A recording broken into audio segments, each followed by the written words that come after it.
জন্মিলে মরিতে হবে, অমরকে কোথা কবে, চিরস্থির কবে নীর, হায় রে জীবন নদে।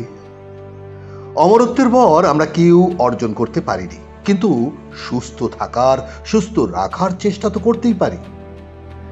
আপনাদের এই সুস্থ থাকার লড়াইয়ে বন্ধু আমরা, রোগ ও নিরাময়।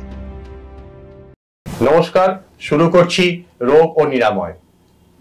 অনুষ্ঠানের নাম শুনেই আপনারা বিষয় সম্পর্কে কিছুটা আন্দাজ করছেন, কিন্তু পুরো অনুষ্ঠানটা যদি আপনারা দেখেন, এই স্বাস্থ্য বিষয়ক অনুষ্ঠানে কিছুটা মৌলিক ভাব রয়েছে, যেটা অনুষ্ঠানটা দেখলে বুঝতে পারবেন। আজকে আমরা কথা বলবো বিশিষ্ট শল্য চিকিৎসক ডক্টর পি.কে.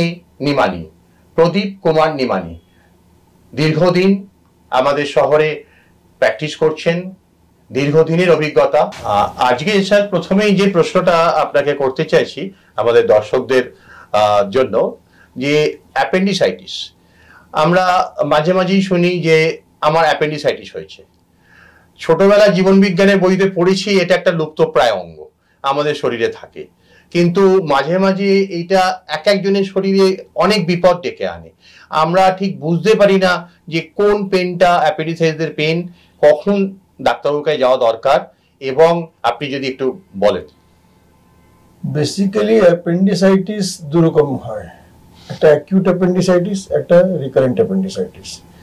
রিকারেন্ট অ্যাপেন্ডিসাইটিস যেটা থাকে তাতে অল্প অল্প করে পেন মাঝে মাঝে হয়, সেটা কিন্তু সহ্য করার ক্ষমতার মধ্যে, তো সেখানে খুব বেশি ভয় পাওয়ার কিছু নেই।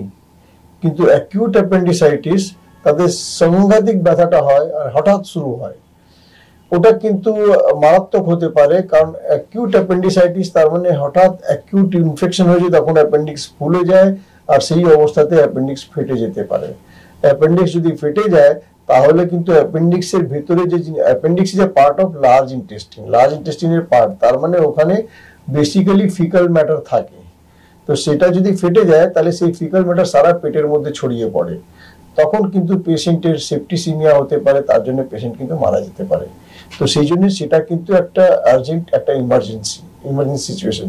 সেই অবস্থাতে কিন্তু সার্জারি ছাড়া আর কোনো উপায় নেই। সেই সময় অ্যাকিউট অ্যাপেন্ডিসাইটিস যদি থাকে আর সেটা যদি ফেটে যাওয়ার পর্যায়ের কাছাকাছিও যদি পৌঁছে যায়, তাহলে যদি সার্জারি সময় মতন যদি না করা যায় তাহলে পেশেন্টকে বাঁচানো খুব কঠিন হয়। তো সেই সময় কিন্তু দেরি করা একদম বাঞ্ছনীয় নয়। সেরকম ব্যথা উঠলে, নর্মালি অ্যাপেন্ডিসাইটিসের ব্যথাটা নাভির চারদিকে শুরু হয় আর পেটের ডান দিকে লোয়ার পার্টে গিয়ে সেটেল করে।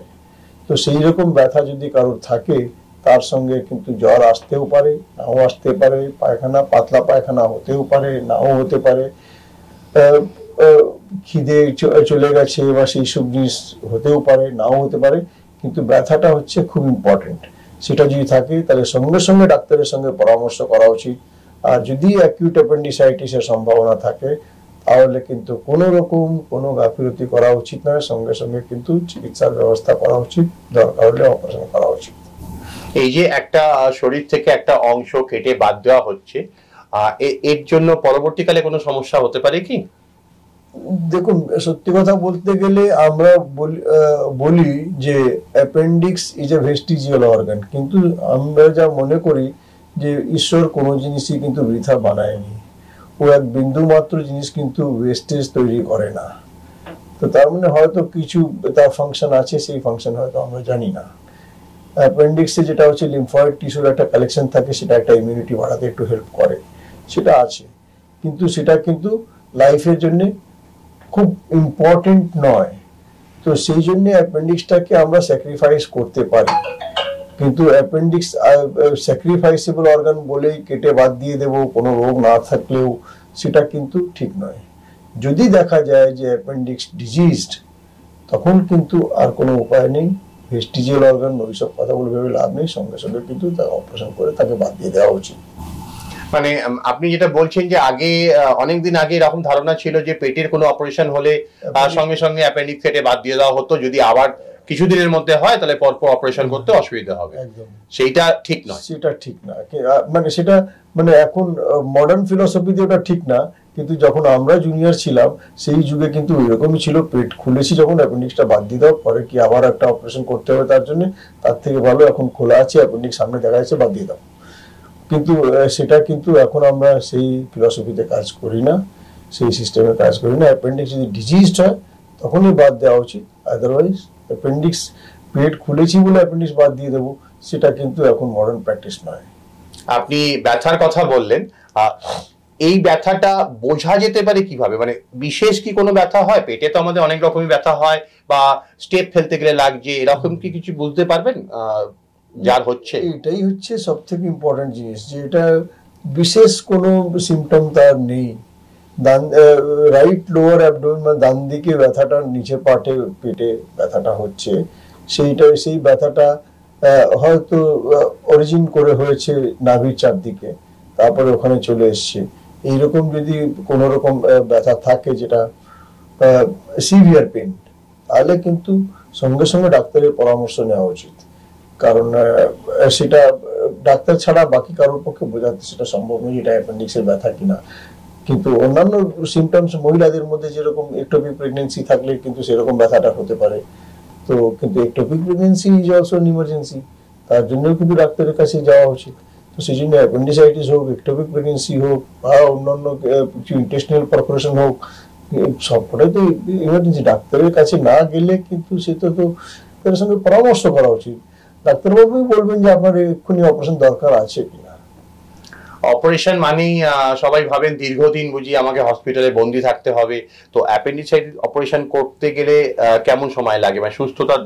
এখন তো অনেক উন্নত হয়ে গেছে, মানে আমরা যখন ছোট ছিলাম তখন কিন্তু পেট কেটে অপারেশনটা করা হতো, কিন্তু এখন তো ল্যাপারোস্কোপি চলে আসাতে মাল্টিপল হোলস করে 3টে ফুটো করে অ্যাপেন্ডিক্সের অপারেশন হয়ে যাচ্ছে। পেশেন্ট দুদিনে বাড়ি চলে যাচ্ছে, সপ্তাহখানিকের মধ্যে নিজের কাজে ফিরে যেতে পারছে।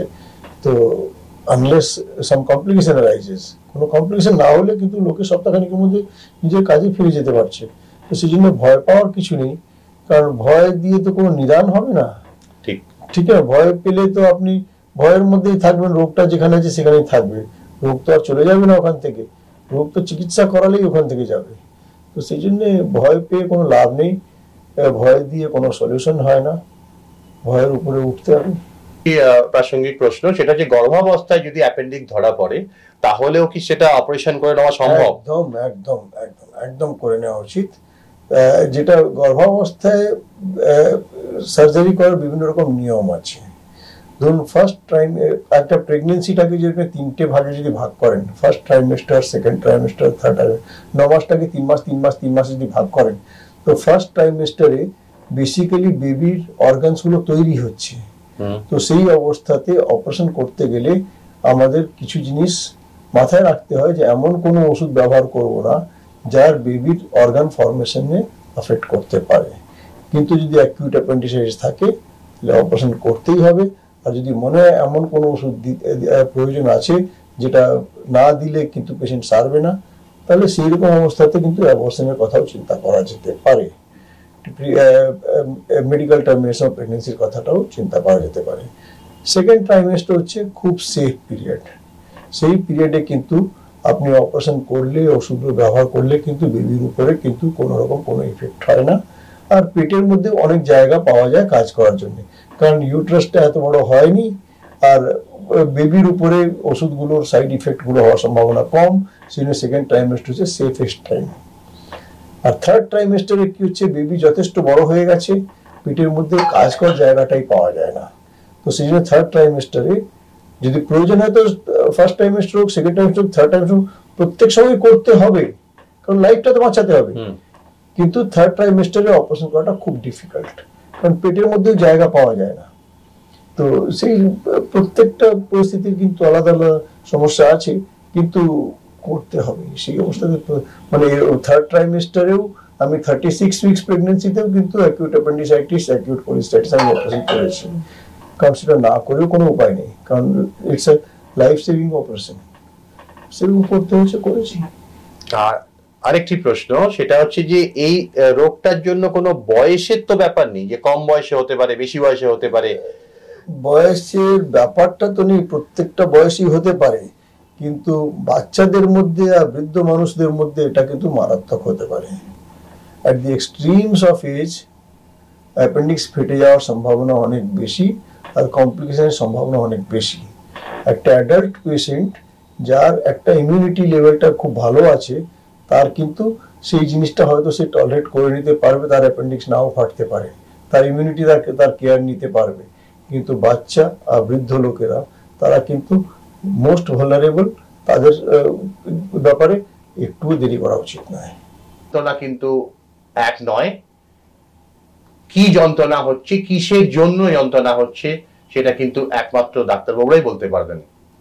যদি আপনার বা আপনার পরিবারে কারোর অ্যাপেন্ডিক্সে যন্ত্রণা হয়, সেটা যদি ইগনোর করেন, অবহেলা করেন, তাহলে কিন্তু বিপদ হতে পারে। ডাক্তারবাবুদের পরামর্শ তাৎক্ষণিকভাবে নিন, ওনারা যা বলছেন তার ওপর আপনারা চিন্তা ভাবনা করুন। আপনাদের এই সুস্থ থাকার লড়াইয়ে বন্ধু আমরা, রোগ ও নিরাময়।